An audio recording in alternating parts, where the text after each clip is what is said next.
A very good morning, children. Children, yesterday we had started with a new topic, direct and indirect speech. Today we shall continue the same. Let's just revise of what we've already done. We were seeing the definition of direct and indirect speech. We said a speaker's word can be reported in two ways, that is direct and indirect. And what is direct speech? They are the exact words of the speaker, and they are usually put within inverted commas. For example, Ben said, I have a dental appointment this evening. Indirect speech is when we tell others what somebody said or thought. We often use indirect speech. And indirect speech is often even known as reported speech. Like Ben said that he had a dental appointment that evening. We even saw when we change from direct to indirect, children, what are the three main things that we need to remember? We need to change the pronoun, back shift the tense, and change the time and place of expression. Like for example, the same example we take. Ben said, I have a dental appointment this evening. We saw that Ben said that he had a dental appointment that evening. So here what are the changes in the pronoun? Yes, I becomes he, verb from have becomes had, and time expression this evening, okay, becomes that evening. This is what we saw yesterday. Today we shall see, children, if the sentence comes as a question, okay, how are we going to change it from direct to indirect? Now, reporting questions. You ask a question. When you use a question, you report verb like ask. Change the pronouns, backshift the tense, and change the time and place of expression. Then you use statement word order. Use if or whether to report yes or no questions. Let's understand this better with examples. Suppose you have a direct speech. What do you want? She asked me. Now this is a question, right? Now you have to change this into indirect. So when you put a question into indirect, now here it is started with a question, children. So you can't start with the question, no? So you see what is the subject here. Who is the subject here? She. So you start with the subject. She asked me what I wanted. Okay, the want becomes wanted. Another example, he asked, where did Salman go yesterday? So you already got the subject there. So start with the subject. He asked where Salman had gone a day before or the previous day. You remember when we spoke about the change of words? We had to remember if it is yesterday, children, we will write before, the day before, or the previous day. Another example, do you like coffee? She asked. Now here the subject is coming in the second half, so you bring it in front. She asked if I liked coffee. Now in this case, children, you can write, she asked whether I like coffee. Okay, both sound correct. So if or whether when it comes to questions like these. Now when you have to change, when there is a request, instruction or advice, how are you going to change from direct to indirect? That's also easy. Just follow these instructions given here. Now, request. If it's a request, you ask, no, plus object, plus to infinitive verb. When it's an instruction, tell, plus verb, plus to infinitive verb. When it's an advice, advice plus object, to and infinitive verb. We'll understand better with an example.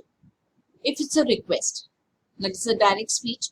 Arjun asked me, can you lend me $200? Now this is a request. So how are you going to write it? Arjun asked me to lend him $200. Okay. So you can see asked word is coming. The object, here we're putting it as an object. Me, to lend. Okay. And the verb here, the indefinite verb, no? Because it's coming with to. Alright. Now, if it is an instruction, suppose an instruction, somebody's told you something, turn off the TV, his mother told him. That's an instruction here. So you start off with the subject here, his mother told him to turn off the TV. So that to here becomes very important. Okay, you start off with, okay, whether it's a question or his mother asked him. You can say told or asked, anything is correct here. Okay, so asked him to turn off the TV. If it's an advice, how do you say it? Now, his father said, you should take your studies more seriously. This is an advice, okay? So, how do you write that? His father said that, her father, said that she should, okay? So, it's you should, no? So, it is she, okay? Because you're saying to her, when you write in the report to speak, she should take her studies more seriously, all right? Or you can even say, her father advised her to take her studies more seriously. Either of the answer is right. So here we've seen when we want to change the request, instruction or advice sentences. Now what if it is an exclamatory sentence? You know what's an exclamatory sentence, right? How do you identify an exclamatory sentence, children? Yes, you have an exclamatory mark. Okay, so in exclamatory sentences, suitable words indicating the feeling should be used. Now, expression can be in different forms. You know, when I say, how wonderful is the day? So I'm happy about the day. But I say, alas, we lost. So you sad. Okay, now depending on what the feeling is, you can use different words. Like, use reporting verbs like exclaimed, cried out with joy, pray, etc. Okay, let's see with examples. You have a direct sentence here. May heaven shower its best gifts on you. So here it's an exclamatory sentence. So I prayed that heaven might shower its best gifts on him. All right. So this is the exclamatory which you have made it into indirect sentence. Direct sentence into indirect. So here you have it. You have used the word I prayed, okay, because you're talking about something like a blessing on that person. Now look at another example. He said, hooray, we have won. So here it's, a joy. So when you're expressing joy, how you will write? He cried out with joy that they had won. So you can use words like this when it comes to exclamatory sentences, okay? Now let's see some examples when you have to change the sentences to reported speech. Some more examples, okay? Now this you're going to do it with me, okay? Let's try it together. You look a bit of a wrestler yourself. I said. Now remember here, I said here the pronoun is coming outside the dialogue, okay? So you don't have to change this here. So you will say, I said that he looked, okay? You looked here, this will come. This will change, the pronoun. So he looked a bit of a wrestler himself. Yourself becomes himself. Then, I want to work for you, I said. I said, okay, so I said, I told him that I wanted to work for him. Okay, to that, you becomes him. Sing that back. He ordered me. Okay, now this is an order, so you will say, he ordered me to sing that back. Then, he asked Susan, would you be able to take care of my pets while I'm away? And this is a question, okay? So for a question, what do you write? He asked Susan whether, I told you whether or if she would be able to take care of his pets while he was away. Okay? Now when you come to a question, I said you can put the if or you can put whether. And of course, it would be whether she would be able to take care of his pets. Okay, my pets become his pets while he was away. Now, so far, this is what is there in direct and indirect speech, children. What I want you to do is revise this all again. Do the exercises that are given to you. Okay, your assignments. I hope you're doing your assignments every day. I know you're getting assignment every day for different subjects. but you need to complete your assignments every day. Okay, be regular.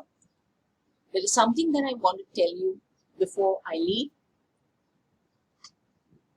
It is said that time is free, but it's priceless. You can't own it, but you can use it. You can't keep it, but you can spend it. Once you've lost it, you will never get it back. You have your oral exams. You've got many other assignments to complete. Yes? Now, one thing is important, that you don't get stressed out. What you need to do is manage your time. You plan out what you're going to do first. What is needed first, you do first. So you plan out which subject, when you got to do. Okay, so you spend your time, but it's not that you're continuously studying and not doing anything else. You need to have a little time for recreation. Okay, so time is free, it is priceless, but you plan what you're going to do accordingly. Okay, when you plan your things well, children, what happens? You are managing your time well, and you are not stressed out, and you complete your work. Okay, today's video I just kept it short so that you can spend a little more time on your other subjects and completing your assignments. As I've said, every day a little assignments, but if you do it, you will be relieved, you will be at peace that you finished your work. Thank you so much for giving me your listening ear, and God bless you too.